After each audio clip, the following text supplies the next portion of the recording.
Hello friends, welcome to true insurance in Tamil. நான் உங்கள் Ravi Saravanan.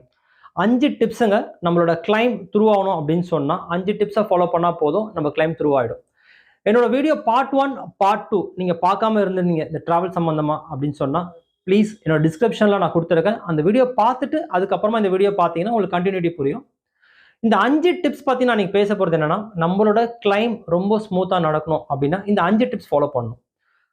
Tip number 1, choose the right policy in the first place. அதாவது நம்ம எடுக்கும் போதே ஹை சம் இன்சூர்டாக நம்ம சூஸ் பண்ணணும். இப்போ வந்து மினிமம் டாலர்ஸ் நம்ம சூஸ் பண்ணி போனோம் அப்படின்னா நம்மளோட கிளைம் முழுமையாக நம்மளால கிளைம் பண்ண முடியாது. ஏன்னா அந்த கம்பெனி மேக்ஸிமம் சம் இன்சூர் வரைக்கும் தான் பாலிசி கொடுப்பாங்க. அதே மாதிரி டிடக்டபிள் அப்படின்னு சொன்னால் என்னன்னா, இது கம்பெனிக்கு ப்ராஃபிட், ட்ராவல் இன்சூரன்ஸ் கம்பெனிக்கு ப்ராஃபிட். நம்ம டிடக்டபிள் கம்மியாக இருக்கிற கம்பெனியில் நம்ம பாலிசி எடுக்கணும். இப்போ நம்ம ஒரு 5-6 கம்பெனி நம்ம பார்க்குறோம், நம்ம கம்பேர் பண்ணுவோம், அது ப்ரீமியம்லாம் நம்ம கம்பேர் பண்ணுவோம். But most of the time இந்த டிடக்டபிளை மறந்துடுவோம். டிடக்டபிள்னா என்ன அப்படின்னா ரொம்ப சிம்பிள் டேர்ம். இப்போ $500 வந்து எனக்கு கிளைம் வந்திருக்கு அப்படின்னா அவங்க ஃபர்ஸ்ட் $200 தரமாட்டேன்னு சில கம்பெனி சொல்லுவாங்க, ஃபர்ஸ்ட் $100 தரமாட்டேன்னு சில கம்பெனி சொல்லுவாங்க, சில கம்பெனி ஃபர்ஸ்ட் $300 தரமாட்டேன்னு சொல்லுவாங்க. அப்போ பேலன்ஸ் அமௌண்ட் தான். அவுட் ஆஃப் 500ல $300 போனால் $200 தான் நம்ம கிளைம் வரும். அப்போ டிடக்டபிளே இல்லாமல் பாலிசி எடுக்கணும், இல்லை டிடக்டபிள் கம்மியாக இருக்க பாலிசியை நம்ம சூஸ் பண்ணணும். அதே மாதிரி PED cover, pre existing disease வந்து கவர் பண்ணாத பாலிசி அவங்க கொடுத்துருந்தாங்க அப்படின்னு சொன்னால் நமக்கு மோஸ்ட்டாக நம்ம கிளைம் ரிஜெக்ட் ஆகும். பிஇடியை கவர் பண்ணுற மாதிரி பாலிசி நம்ம சூஸ் பண்ணுறோம் அப்படின்னா நம்ம கிளைம் த்ரூ ஆகிடும். இது ஒரு முக்கியமான விஷயம். சப்லிமிட்ஸ், அதாவது அளவு, நம்ம ரூம் ரெண்டாக இருக்கட்டும் இல்லை டிசீஸ் வைஸ் கேப்பிங்காக இருக்கட்டும், லிமிட் இல்லாத பிளான் எடுத்தோன்னா ரொம்ப ரொம்ப பெஸ்ட்டு. அப்படி இல்லைன்னா சப்லிமிட்ஸ் வந்து ரொம்ப குறைவாக இருக்கணும், அதிகமாக இருக்கக்கூடாது. சப்லிமிட்ஸ்ன்றது குறைவாக இருந்துச்சுன்னா நமக்கு ப்ராஃபிட்டாக இருக்கும். அப்படி இல்லை அப்படின்னு சொன்னால் இன்சூரன்ஸ் கம்பெனி தான் கண்டிப்பாக அது ப்ராஃபிட். நம்ம பாலிசி சூஸ் பண்ணும் போதே என்ன விஷயம் கவர் ஆகுது, என்ன விஷயம் கவர் ஆகலை அப்படின்றத பார்த்து தான் பாலிசி நம்ம சூஸ் பண்ணணும். இதுதான் டிப் நம்பர் 1. டிப் நம்பர் 2, இது ரொம்ப முக்கியங்க. நம்ம பாலிசி எடுக்கும் போதே நம்ம இன்சூரன்ஸ் கம்பெனியில் எப்படி கிளைம் பண்ணணுன்ற விஷயம் நமக்கு தெரியணும். நம்ம பாலிசி எடுத்து ஒரு பிரச்சனை வந்த பிறகு எப்படி தான் கிளைம் பண்ணுறது அப்படின்றத நம்ம யோசிக்கக்கூடாது.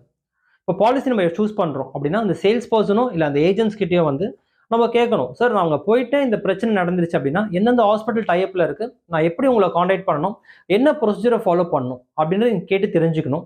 அப்போ இங்கேருந்து போகும்போதே நமக்கு எல்லா விஷயமும் தெரியும் போது ஒரு பிரச்சனை நடக்கும் போது நம்ம டைம் சேவ் பண்ணலாம், ஒரு தேவையில்லாமல் ஒரு ஸ்ட்ரெஸ்ஸை வந்து இல்லாமல் பாலிசி கிளைம் பண்ணலாம். டிப் நம்பர் 3 பார்த்தீங்கன்னா, உங்களுக்கு ஏதாச்சும் ஒரு விஷயம் அங்கே நடக்குது, அதாவது ஒரு ஹெல்த் இஷ்யூவாக இருக்கலாம், இல்லை வந்து ஒரு லைபிலிட்டி ப்ராப்ளமாக இருக்கலாம், எந்த விஷயம், ஒரு ஆக்சிடெண்ட்டாக கூட இருக்கலாம், என்ன விஷயம் அங்கே நடந்தாலும் உங்களுக்கு இம்மிடியேட்டாக இன்சூரன்ஸ் கம்பெனிக்கு ரிப்போர்ட் பண்ணணும். இன்சூரன்ஸ் கம்பெனிக்கு ரிப்போர்ட் பண்ணாமல் இந்தியாவில் வந்த பிறகு சொல்லலாம் அப்படின்னு நீங்கள் நினைக்க முடியாது.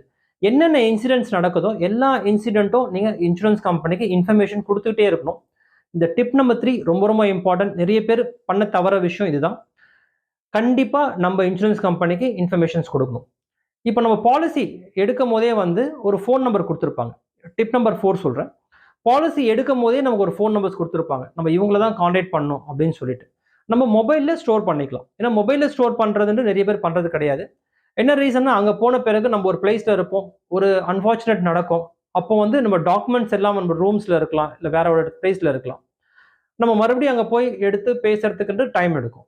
நம்ம மொபைலில் வந்து அந்த இன்சூரன்ஸ் கம்பெனியோட நம்பர், ஏஜென்ட்டோட நம்பர், இல்லை சேல்ஸ் பர்சன் நம்பர், எல்லாரோட நம்பர்ஸ் வந்து நம்ம ஸ்டோர் பண்ணி வச்சிட்டோம் அப்படின்னு சொன்னால் ஒரு எமர்ஜென்சி சுச்சுவேஷனில் நம்ம டைம் சேவ் பண்ணலாம்.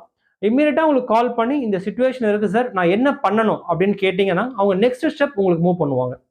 இது ரொம்ப ரொம்ப முக்கியம். மொபைல் நம்பர் சேவ் பண்ணி வச்சுக்கோங்க உங்களோட ஃபோனில்.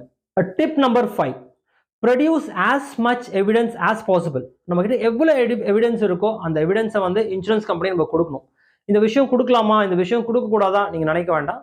எல்லா எவிடன்ஸுமே இன்சூரன்ஸ் கம்பெனி கொடுத்தா தான் நம்மளோட கிளைம் ரொம்ப சிம்பிளாக த்ரூ ஆகும்.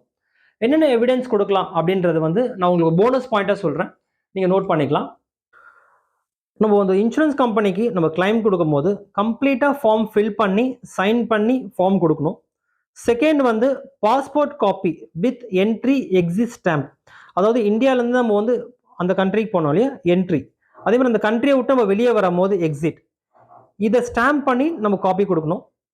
ஒரிஜினல் பில்ஸ் அப்படின்னு எடுத்தீங்கன்னா எல்லா ஒரிஜினல் பில்ஸும் கொடுக்கணும், ரிசிப்ட்ஸ் கொடுக்கணும், அதர் டாக்குமெண்ட்ஸ் எதுவாக இருந்தாலும் நம்ம கொடுக்கணும். ஃபோர்த் வந்து first information report. FIR copy, அதே மாதிரி final police report. Suppose postmortem இந்த மாதிரி நடந்திருந்தா அந்த ரிப்போர்ட் நம்ம கொடுக்கணும். இஃப் அப்ளிகபிள் இருந்துருச்சுன்னா, நம்ம அங்கே ஒரு போலீஸ் கேஸ் ஏதாவது ஒரு விஷயம் நடந்திருந்தா டெஃபினட்டாக FIR copy important, final police report important. அது மாதிரி உங்களுக்கு கேஒய்சி நமக்கு தெரிஞ்ச விஷயம் எல்லாமே. நோ யோர் கஸ்டமர்ஸ், கேஒய்சின்னும் போது நம்மளோட Aadhaar card, pan card, photo, cancelled cheque leaf, நம்ம நேம் இருக்கா மாதிரி இந்த மாதிரி விஷயம் எல்லாமே நம்ம ஃபர்ஸ்டே கொடுத்துட்டோம்னா நம்மளோட கிளைம் வந்து ரொம்ப ஸ்மூத்தாக த்ரூ ஆகிடும். இந்த 5 டிப்பை நீங்கள் ஃபாலோ பண்ணீங்க அப்படின்னு சொன்னால் உங்கள் ட்ராவல் இன்சூரன்ஸ் கண்டிப்பாக ரிஜெக்ட் ஆகாது. என்னோட ஃபர்ஸ்ட் வீடியோ பார்ட் 1 வீடியோ இந்த ட்ராவல் சம்மந்தமாக, பார்ட் 2 வீடியோ லிங்க் இந்த டிஸ்கிரிப்ஷனில் கொடுத்துருக்கேன். நீங்கள் பார்க்காம இருந்திருந்தீங்கன்னா அதை பாருங்கள். இந்த 5 டிப்பை நீங்கள் ஃபாலோ பண்ணும் போது உங்களோட கிளைம் கண்டிப்பாக ரிஜெக்ட் ஆகாது, கண்டிப்பாக த்ரூ ஆகிடும். இந்த சேனல் உங்களுக்கு பிடிச்சிருந்தா சப்ஸ்கிரைப் பண்ணுங்கள், லைக் பண்ணுங்கள், நோட்டிஃபிகேஷன் பட்டன் கொடுங்க. என்னோட நெக்ஸ்ட் வீடியோ உங்களை நோக்கி வந்துட்டே இருக்கு. Thank you so much. Thanks for joining.